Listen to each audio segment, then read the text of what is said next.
Hi guys, in today's video I'm going to teach you some new words and vocabulary that you can use to describe a concert. If you saw my last video, you'll know that I recently went to a concert here in Barcelona and I used the experience to teach you some phrasal verbs.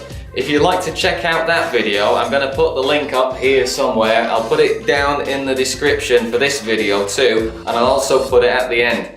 My name's Rob and I want to help you to become fluent and confident in English. So if you find this video useful, make sure you click on the subscribe link in the bottom corner before you go so that you can find out about the next one. Let's get started. Headline act or headliners. The headliners of this particular gig were a band that are quite famous here in Spain. They'd been on tour around the country and this was the last night of their tour. The headline act is basically the band that goes on last after all the other bands have been on. Usually it's because they're more famous or more popular than the other bands, but this isn't always the case. People who like to go to festivals are always keen to find out who the headliners are going to be for next year's festival. You can also use headline as a verb. I saw Metallica headline Earl's Court in London in 2003. Wow, feels just like yesterday.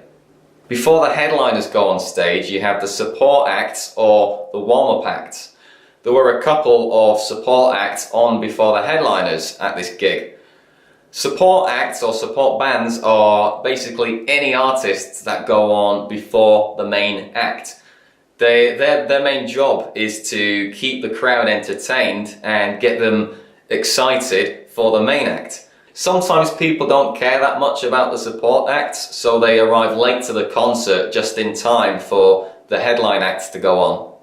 Again, we can use support as a verb. I saw Lianne La Havas supporting Coldplay last year on their tour, and she was amazing. Venue. The venue for this concert was the Sant Jordi Club in Barcelona. A venue is basically anywhere where an organised event happens. It could be a football match, a concert, or maybe a presentation. I wonder what venue the royal couple will choose for their wedding. The O2 Arena in London is the biggest venue in England. Gig. I love going to live gigs. I wish more international bands would play here in Barcelona. Gig is a more informal way of saying concert, and to be honest, we use it more often. A gig can be held in a small venue like a pub or a club, but also in a large concert hall as well.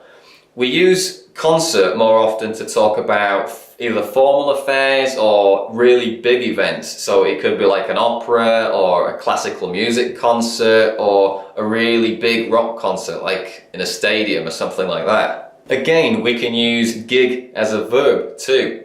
I used to go to gigs all the time when I was a student, but now I only go once in a while. My favourite band are gigging around Europe at the moment. I hope they come to Barcelona. I've seen lots of gigs in stadiums, but I've also seen them in weird places too, like a church and even a museum. Full, half full and empty. When I got to the venue the other night, it seemed only half full. It wasn't exactly empty, but I'd expected to see more people because the concert was sold out. We can use these adjectives to talk about how many people are in the venue. Just like you can with a glass of water, you can describe it as full, which means you can't get any more in. Empty, if there's hardly anyone in there. And half full or half empty, this one depends on your perspective, if it's not completely full. I once saw a very famous English rock band play to a half-empty stadium in my hometown. They didn't look too happy about it. Seated, standing, and general admission. Our tickets were general admission, which meant that we were in the standing area, not the seated. These words, seated and standing are pretty clear, but general admission, it depends on the venue that you go to. Basically, it means that you haven't been designated a specific place to sit or stand. In a concert hall, general admission usually means the standing area because you can stand wherever you like. But if it's at a theatre or At the cinema, for example, general admission would mean you can sit wherever you like. I personally never buy seated tickets because I'd rather be in the standing area, so I usually buy general admission. Sometimes I buy seated tickets if I don't really care who's playing and I'm going with a friend, for example. Scream and cheer. When the band came on stage, the crowd started screaming and cheering. These two things are what people do at gigs when they get excited. We cheer to show support and encourage people and tell them that we want more, like when actors come on stage at an awards ceremony.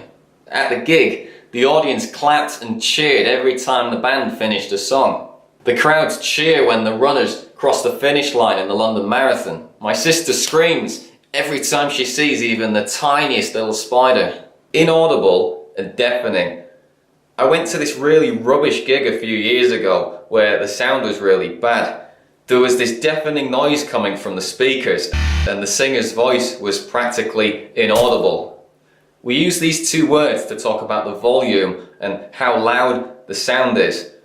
We use deafening to talk about the sound generally if it was so loud that it hurt your ears. Inaudible we use to talk about one particular element of the sound if it's difficult to hear, like if you can't hear the singer's voice or maybe the bass guitar or the drums.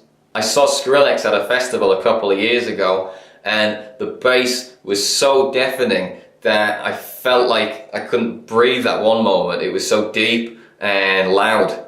On some popular albums, some of the musical parts are so quiet that they're practically inaudible. You can't really hear them. In tune and out of tune. That singer's horrible, can't he sing in tune? If a singer is singing out of tune, it means they're singing the wrong notes. If an instrument is out of tune, it means that it hasn't been set up properly and is playing the wrong notes. Before you play any musical instrument, you should check that it's in tune so that it plays the correct notes. If you can't sing, maybe you should get some singing lessons so that you can learn to sing in tune. Cheap musical instruments usually don't stay in tune for very long. We are nearly there, guys. I've just got a couple more bonus words for you before we finish up. During the concert, the band were projected onto this enormous screen behind the stage, and a little bit later on into the gig, the band released giant balloons and confetti onto the audience members below. Release means to allow something to fall by dropping it. So that's everything for today's lesson. If you didn't see my previous video where I gave you some phrasal verbs for describing concerts, I'm going to put the link at the end of this video and you can also find it in the description. Leave me a comment below before you go. Tell me about a concert that you've been to. Try to use some of the vocabulary from today's lesson. If you're new here today, I'd love to have you as a subscriber. My name is Rob and I want to help you to become fluent and confident in English so that you can go out into the world and make new friends and connections in the English speaking world. Thanks for watching and I'll see you next time.